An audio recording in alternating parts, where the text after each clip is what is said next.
Okay, today we're going to cover composite figures. A composite figure is a figure that can be broken down into more than one basic shape. So for example 1, I have this irregular shape and I see I have a rectangle which I can split here and then another rectangle appearing piece up here. So my area of a rectangle is going to be length times width. And I see I have 15 by 3 on the bottom rectangle here. And that gives me an area of 45 and that's centimeters squared. So this piece right here is going to be 45 centimeters squared. Then I need to find the area of the top rectangle. And I see I have a length of 5, but I don't know what the width is. What I do know is the entire length of the rectangle is 15, and that's a horizontal piece. I see another horizontal piece that's 6 and another horizontal piece that's 4, so that gives me 10. And then I can find this piece because 10 subtracted from 15 gives me 5. So that's going to give me 5 centimeters for that top piece. And I see I have a square. So I'm going to find the area of my square. I could do 5 times 5 or I could do 5 squared. And I get an area of 25 and that's going to be 25 centimeters squared. And then what I do is I need the area of this top rectangle, the area of the bottom rectangle. I add them together. So 45 plus 25, that gives me 70 centimeters squared for the area. So the area of the entire figure is 70 centimeters squared. Example 2, I have my basic shapes here. I have a triangle, which is 1/2 base times height. And I have a circle, and it's a half circle, a semicircle. So my circle formula is pi r squared. And then I'm going to divide it by 2 because it's half of a circle. So with my triangle, I have 1/2. My base is 16. And then I need my height, but I'm missing my height. Okay, I see a right triangle here.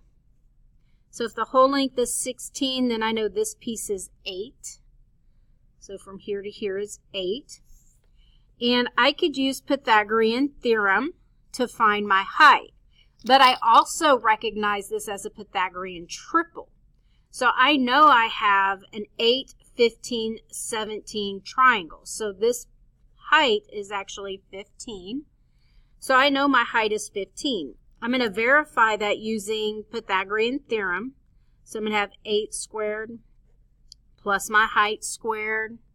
That's going to equal 17 squared. That's going to give me 64 plus my height squared equals 289. I'm going to subtract 64 from both sides. My height squared is going to be 225. Then I need to square root both sides. And my height does indeed equal 15. Okay, so it really helps if you remember your Pythagorean triples. You wrote them down in your Unit 7 notes just after the Pythagorean theorem, because they're going to be used in situations like this. They're also going to be used on SAT. They're also going to be used on ACT and TSI, all of those college entrance exams that you need to take. Okay, and besides, what's easier? Memorizing the Pythagorean triples or doing all of this work every time you need to find a missing length? So coming back, my area of my triangle is now 1/2 times 16 times 15. That gives me 120 feet squared. And that's the area of my triangle. With my circle, I need my radius. 16 represents the diameter, so I have to half that. So I'm going to have pi 8 squared, and I'm going to divide it by 2.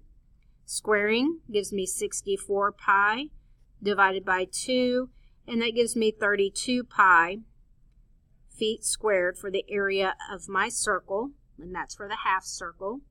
Now, since these are combined, I need to combine the areas. So I'm going to have 120 plus 32 pi feet squared. That would be the exact answer.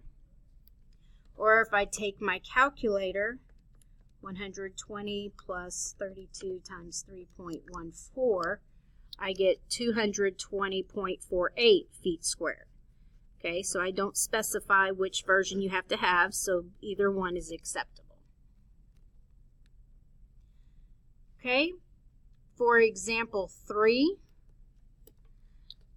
I have my shaded area that I need to find, and my two basic shapes are the circle and I have a rectangle. So my circle is going to be pi r squared, and again that looks like I have half a circle, so I'm going to divide that by 2.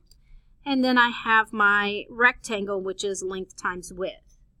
Now, one of the things that I want you to notice is that I have half a circle cut out here, but I have a half a circle filled here. So I wonder if I take the filled circle and slide it back over into the missing circle. I hope you see that you just have that rectangle shape.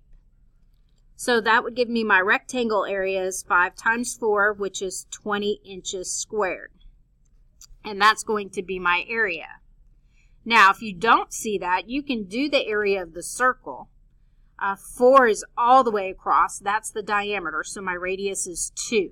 So I'm going to have pi 2 squared over 2. 2 squared is 4, so I get 4 pi over 2, and I get 2 pi. And that's going to be inches squared. And I would take my rectangle area and I would subtract the 2 pi because that's taking out this piece.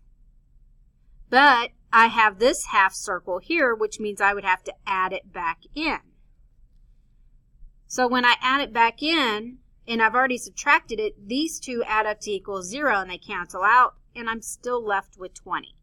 So either way, whether you use the circles or you use the fact that this fills in that circle, making it a rectangle, you should still get 20 for your area.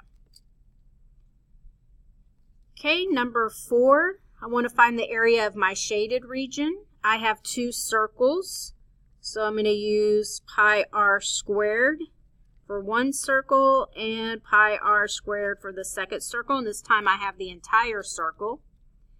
My bigger circle has a radius of 10, so I have a radius this time because it goes from the center to the edge, so I'm going to have pi times 10 squared. And my smaller circle has a radius of 4, so that's going to be pi times 4 squared.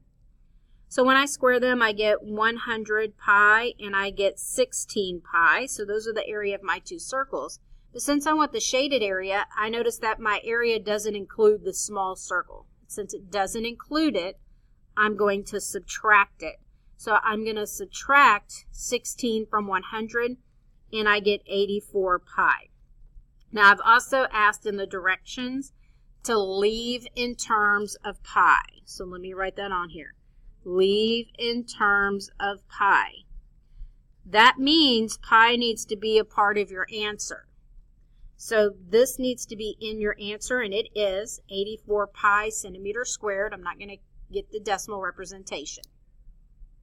Okay, so these are our composite figures, and you will choose your assignment.